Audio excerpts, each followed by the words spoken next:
the Zoning Board of Appeals is a 9-person volunteer citizen board appointed by the mayor and confirmed by the city council. Our procedure this evening is as follows. First, we will hear from the Planning and Development Services Unit, represented tonight by Mr. John Barrett. Then the petitioner or his or her representative will make his or her presentation. Petitioners will have 5 minutes in which to make their presentations. The board members may ask questions of either the city or the petitioner. We will acknowledge any written comments received by the board. We will allow an appearing party to express their support or objections. The board will discuss the appeal and formulate a resolution to approve the appeal. 5 affirmative votes of the board will be required for an appeal to be granted. Finally, any qualified party who is aggrieved by a decision of the board can appeal that decision to the Washtenaw County Circuit Court on a timely basis. Roll call, I am here. Mike Daniel. Here. Dave DeVarty. Here. Mike Dobmeyer. Here. Nicole Eisenman. Here. Todd Grant. Here. Julie Weatherby. Here. Elizabeth Nelson. Here. Charlotte Wilson. Here. We have a quorum. Do I have a motion to approve the agenda as presented? I have a motion. Do I have support? Second. All right, all in favor? Aye. Opposed? Moving on to approval of the minutes. We have minutes from the March 27th, 2019 meeting. Are there any comments or corrections to those minutes? Otherwise, a motion to approve. Nicole, motion to approve? Support? Support. Support from Charlotte. All in favor? Aye. Aye. Opposed? All right, moving on to petition ZBA 19-008-2115 Woodside Road. John? Good evening. I'm John Barrett, zoning coordinator for the city of Ann Arbor. The first case this evening is 2115 Woodside Road. Giraffe Design Build, representing the property owners, are requesting a variance from Chapter 55, the Unified Development Code, Table 5:17-1, Single-Family Residential Zoning District Dimensions. The petitioners are seeking to demolish an existing non-conforming garage and replace with a 890-square-foot garage, storage area, and a mudroom connecting to the main residence. The new garage would be 15 feet from the rear property line, resulting in a 25-foot variance from the required 40-foot setback. The subject property is located west of Washtenaw Avenue in the Burns Park neighborhood. The residence was constructed in 1930 and is approximately 2,110 square feet in size. The proposed garage is to be located outside of the 15-foot DTE utility easement. The two and a half car garage will be connected by a mudroom that will attach to the rear of the home from the kitchen. A new patio is to be installed on the east side of the garage. If you'll turn your attention to the monitors, the first slide is the zoning and location map. You'll see the highlighted parcel of the subject property, and it's just south of Washtenaw Avenue in this area right here. The next slide is the aerial photo of the property showing the surrounding neighborhoods and existing conditions. And the next slide is the zoomed-in aerial photo, and you see the positioning of the existing detached garage that's proposed to be demolished. The next slide is the survey that was submitted with the application.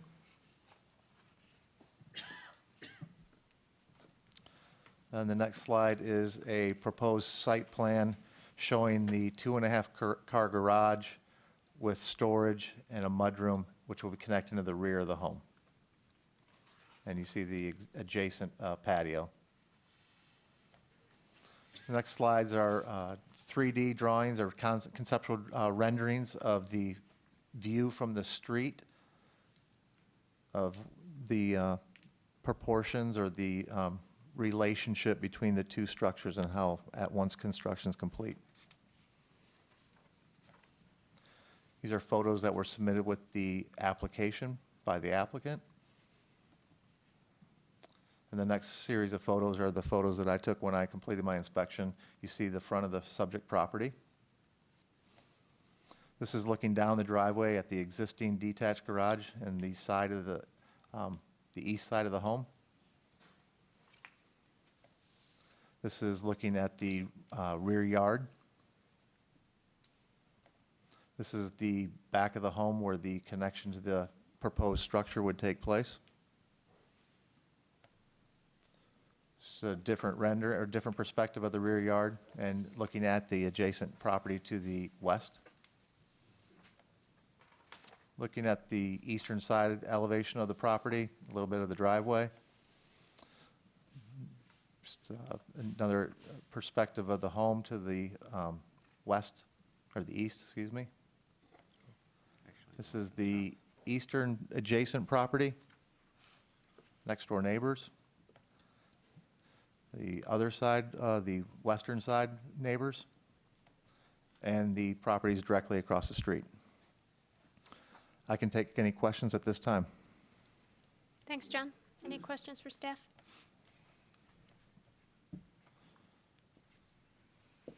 No? All right. If the petitioner's here, if you could please step forward, state your name for the record, and sign in. You'll have 5 minutes. My name is Jason Ennis. I'm the designer at Giraffe Design Build. First off, thank you for your service and thank you for being here tonight. Basically, what we're proposing is to demolish the existing 1.5 car garage and replace it with a larger structure. Initially, when we set out planning, we anticipated putting the structure more or less where the existing structure is. As we got into the code study, we realized that there was an overhead power line, which set us 15 feet forward in front of that. And by the time you accommodate the two-car garage, there's basically 2 to 3 feet between a detached garage and the existing house. So our new plan was to attach the garage by a mudroom, essentially a breezeway, a covered breezeway, but with walls. So that is what we're proposing to do.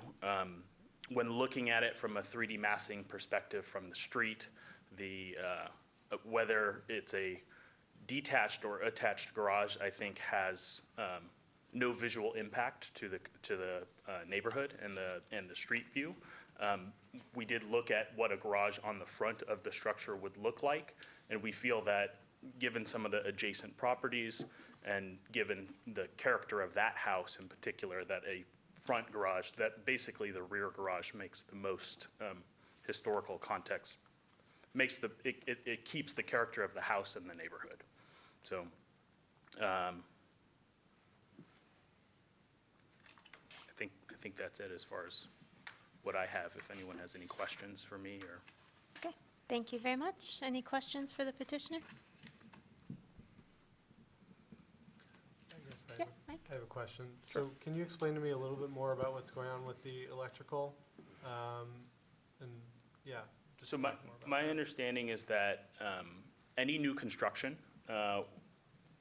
adjacent to an overhead power line from DTE, they require a 15-foot setback from that overhead power line, or they will not power that structure. I'm not certain on the legality of that, but that was what, when I called their planning department, that was what they said to me, and that they're pretty hard and fast on that. Okay, thanks. Yeah. Elizabeth? So is the difference between the old structure and a proposed new structure that you want power to it? You said that DTE requires the setback in order to bring power to it. Is that something that is new and different about the new garage? I don't know whether their current garage has power or not. We assumed that there would be power in the new garage, and basically the way that their summary of the exact constraint was that it's for safety reasons, they don't want any structure underneath an existing overhead power line because of I forget the exact federal safety regulation, that the title of the regulation, but basically for safety, they don't want any new structure within 15 feet. And if you were to do that without basically acknowledging that, they wouldn't provide service to it. So the current garage is within 15 feet of the power line? Yes, Oh, but okay. by removing it, the current garage is basically zero lot line. It's probably within a foot of the rear lot line. But by removing it, we then there is currently an overhead power line. By removing that current garage, we can no longer place a larger structure underneath it. Gotcha, thank you. Dave? Now, my understanding, and John, you could correct me if I'm wrong, is if it's a detached garage, it could be closer to the rear lot line by city code. And I don't know about DTE, what they require. I'm guessing the garage already has power, maybe underground, I don't know. The existing garage? Yeah. That's what I'm unclear on. I don't know for sure if it But, has existing.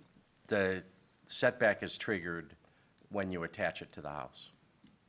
that's From a what- that's- municipal code perspective, Right, correct. from our code, what triggers the setback requirement is when it's attached to the house. Correct. You could, I don't know about this DTE business, it's the first I've heard of it in 4 or 5 years on the ZBA. You could, I think, what's the rear setback for detached garages? 3 feet. 3 feet. You could do it back there if it was detached, within a 3-foot. And I don't know about this DTE stuff, like I said, it's the first I've ever heard of it. Yeah, John, you have So, any? yeah, so zoning and the city, we don't enforce or regulate private utility easements. So if there is an easement on the property with DTE, that is something that would be between the private property owners and DTE. We don't regulate them. So if they were to put that structure there, like Mr. Ennis is saying, they might not power it, or they might actually have legal recourse against the applicants for building a structure in their easement.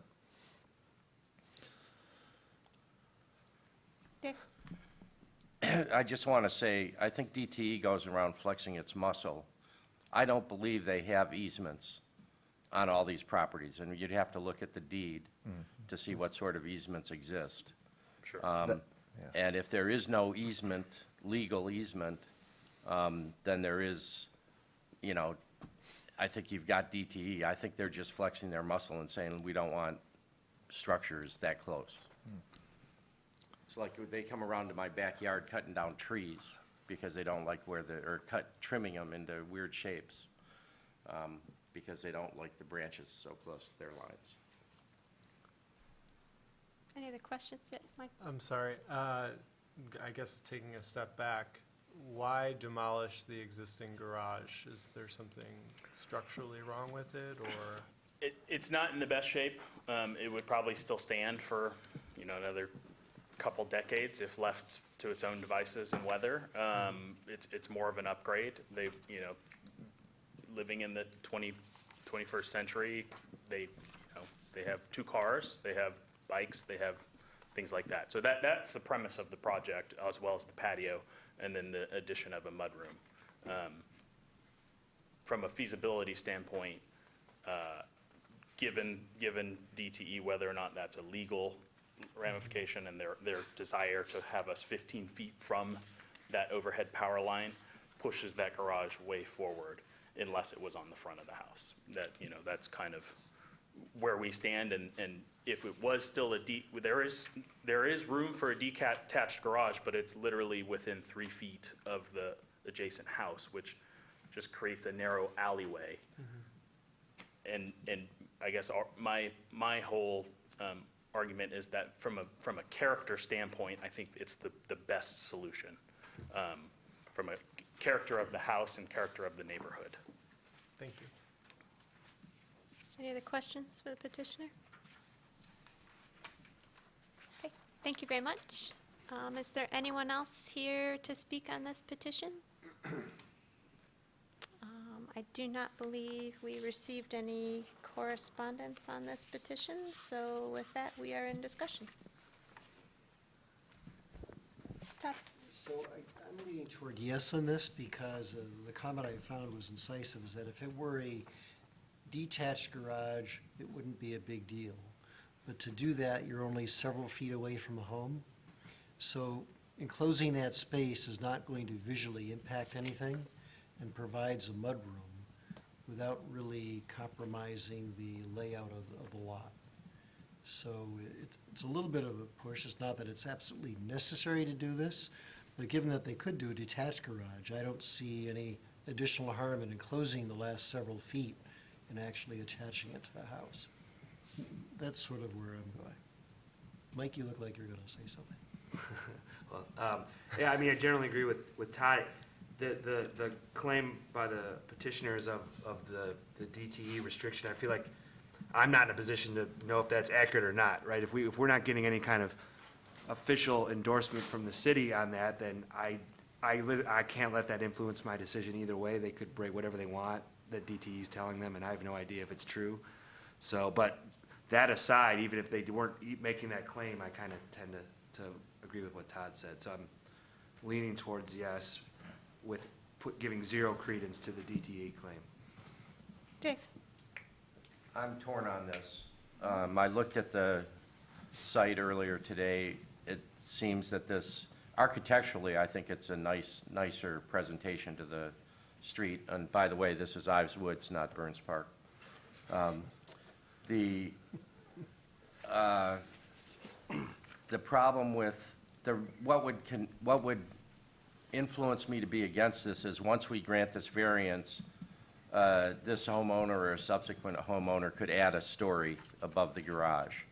The variance is there, they can make it a two-story garage and whatever they need to do in the breezeway is, and that kind of weighs against it, but at the same time, I see it as an improvement. I don't see any objections from neighbors.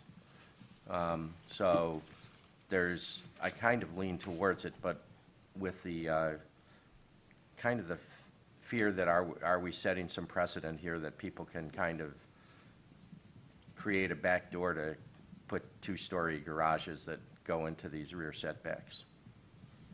Elizabeth?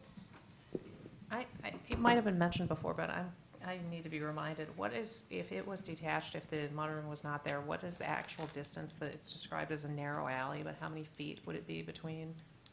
There's a fair amount.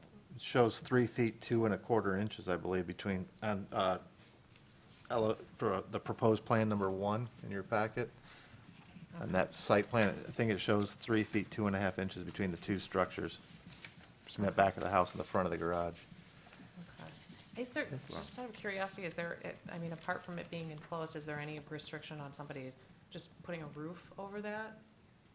They could be connected by a breezeway, Yeah. which is open and unenclosed, no Right. walls.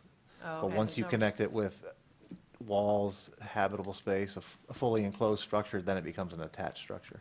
Okay. I'm just thinking about structures that I've seen in my neighborhood where there's a detached garage that, they've just got a little roof, kind of, so if it's raining, you Yep, can that's walk what to the we, garage. yep, breezeway. Yeah, Yep. okay, yeah, thanks. Mm-hmm. Mike? So I share a lot of the same feelings of being torn on this as you do, Dave. I'm wondering, John, if you can speak to if there's anything we can put into our ruling on this that would limit the ability to build on afterwards and that kind of thing. Well, if a variance is granted for the property and it creates a new rear setback of 15 feet, they wouldn't be able to build into that 15 feet without another variance. So that basically puts a restriction on where the new setback is. Okay. Does that answer your question, or? But they could build up to that 15-foot setback. Well, I once we think give them the they're variance. going to now with the garage. Yeah. It's going to be right at that line, so any new construction would have to receive an additional variance. So the new setback was going to be 15 feet, and that's going to be the back of that garage elevation. Sorry, just a quick follow-up to that. So, I don't want to get into too many what-ifs, but could they potentially then build where the patio is currently shown without having to seek a variance if the new rear yard setback is in line with where the garage is? Yes. Okay. So that's my concern. Julie? I'm wrestling with this too. I think it's a nice addition, it looks nice, but when I look at the criteria to rule on it, I feel like it is self-imposed. It's kind of mere inconvenience. I don't, and it's not necessarily peculiar to the property. If it were the DTE, and as Mike points out, I don't know if we can rule on that because we don't have that in our. I'm certain there's probably a DTE easement on there, but it just is something that We we don't- don't enforce. So Yeah. if I had a plan on my desk and I didn't, even even if there is a DTE easement shown on it or not, I don't enforce that. So I would just look at structures and meeting the city of Ann Arbor's code. So that's something that's a private property matter between DTE and the owners. Yeah, and so I'm having a little hard time, personally, I don't object to it, but I don't know if it's sort of the outline that we're supposed to rule on. It's a little hard for me to say, yes, this is absolutely a great idea. Candace? Todd? Yeah, cycling back to the DTE thing, this property was built in 1930, so I don't know the plat, but where I live in Orchard Hills in the late 60s, and certainly anything after that, it's typical to have utility easements running along the back boundaries of the properties. Whether one in fact exists in this one or not, we don't know, but they're extremely typical. Even assuming that it didn't have an easement, it sounds like they have a power line there, and there would be some incremental safety improvement to avoid having a structure immediately below a power line if the power line were to fall. So the reason they trim trees, we all agree that DTE lacks artistic aesthetics, but they do to get the branches away from the line. So there's some advantage to that. So that would be another plus, so to speak, to do this. Charlotte? Yeah, and I would also like to state that I don't believe it's meeting criteria E, that the variance request is the minimum necessary to achieve reasonable use of the land or structure. I believe that the current garage is about 18 by 20 feet, and this new garage is going to be 25 by 24, plus the storage space, and then also this mudroom. And correct me if I'm wrong, John, but if this was a breezeway and not a mudroom, this would be permitted and not be at this board. That's correct. Yeah, I think that I'm going to be voting no on that. Dave?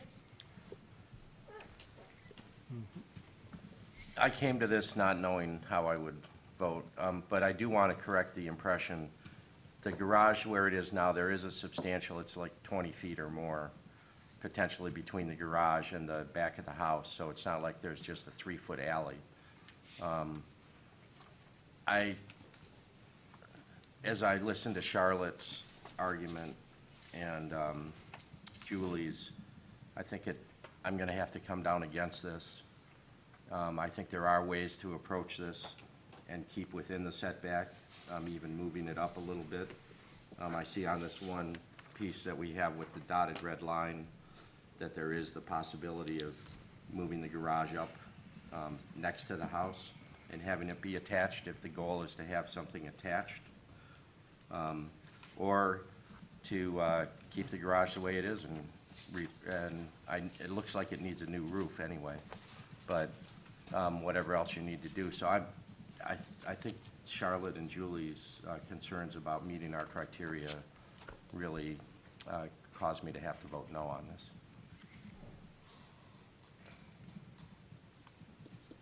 Any additional discussion? Are we ready for a motion?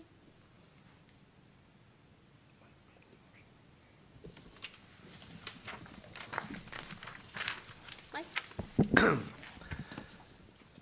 This is petition ZBA 19-008, 2115 Woodside Road. Based on the following findings of fact and in accordance with the established standards for approval, the Zoning Board of Appeals hereby grants the following variance from Chapter 55 Unified Development Code, Table 5:17-1, Single-Family Residential Zoning District Dimensions.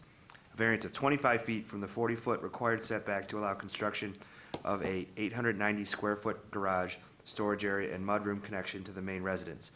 The variance will result in a 15-foot rear yard setback. The construction is to be built per the submitted plans. A, the alleged practical difficulties are peculiar to the property and result from conditions which do not exist generally throughout the city.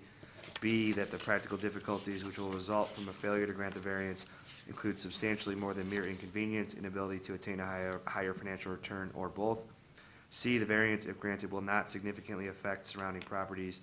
D, the circumstances of the variance request are not self-imposed. E, the variance request is the minimum necessary to achieve reasonable use of the land or structure. Do I have support? Mike? Mike Daniel? No. Dave DeVarty? No. Mike Dobmeyer? No. Nicole? No. Todd? No. Julie? No. Elizabeth? No. Charlotte? No. I also vote no. The request is denied. Moving on, we have no unfinished business. New business, it is time for our yearly organizational meeting, more or less. So, election of officers, we need to elect a chairperson and a vice chairperson. So I guess I'll start by opening it up for nominations for chairperson. And I'm happy. Candace, would you be willing to? You're one of the best chairs of anything I serve on. You're number one ranked of all chairs. This is a lifetime. Number one sinecure. seat in the Used to- bracket. Not that Yeah. we're pressuring you at all. Thanks, I appreciate it, and yes, I will, if no one, I'm happy to step aside if someone else wants to do it, but if not, I'm happy to I continue. nominate Candace Breer. What's the annual remuneration? Any We have to decide. other Zero nominations for tolerance. chair? No, okay. All in favor of me continuing to be chairperson of the ZBA, say aye. Aye. All in favor? All right, so I Reign will be chair. continues. Now, vice chair, I believe that. I am stepping down after Yes. next month, so unfortunately, you guys can't renominate me. But So now that Mike's out of the hot seat, any other nominations for vice chairperson? Well, I'll nominate Dave DeVarty. I'm willing to do this, to be vice chair. Wait, what? You're here most of the time, and Yeah, it might be Yeah. one meeting a year, Dave, okay. maybe. And I have notes I can send you that I print out frantically before every meeting that I have to lead, so. All right, so we have a nomination for Dave as vice chair. Any other nominations? All right, all in favor of Dave being vice chair, say aye. Aye. Opposed? All right, congratulations, Dave, you're our new vice chair. ZBA bylaws, I believe a copy of those were included in our packet. I just want to say, the attorney's office is also reviewing the bylaws, and when they are finished, they will go back to the ZBA for approval, and the ZBA can motion to approve as they currently stand. So tonight, we would motion Yes, you to can. approve them as they currently are, and then Yes. as the attorney's office has them completed, we would review them then, I guess. And then re-vote, I believe, Okay. yes. But unless we hear back from them, then this is how they would be, they stand tonight. You Okay. can vote on them now. Okay. So with that said, I guess, are there any questions or comments on our current rules? Elizabeth?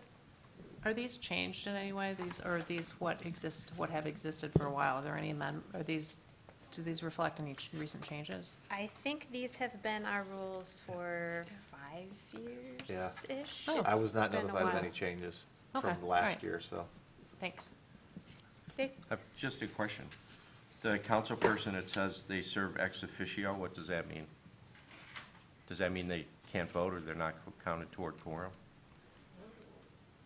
No, I'm not certain, but I know that the council representative cannot serve in a chair or vice chair position, and that's what I think it means. Before we approve this, could we get a clarification that it's legal for her to vote and to be counted as part of reaching No, a quorum? it's official for her to vote, it's just she can't serve in the capacity of, a role of a chair or vice chair. Okay, Yeah, you can vote as ex officio. Yeah. okay. It would be bad to have an even number of ZBA members. That's true. Yeah, we don't want 8. Right.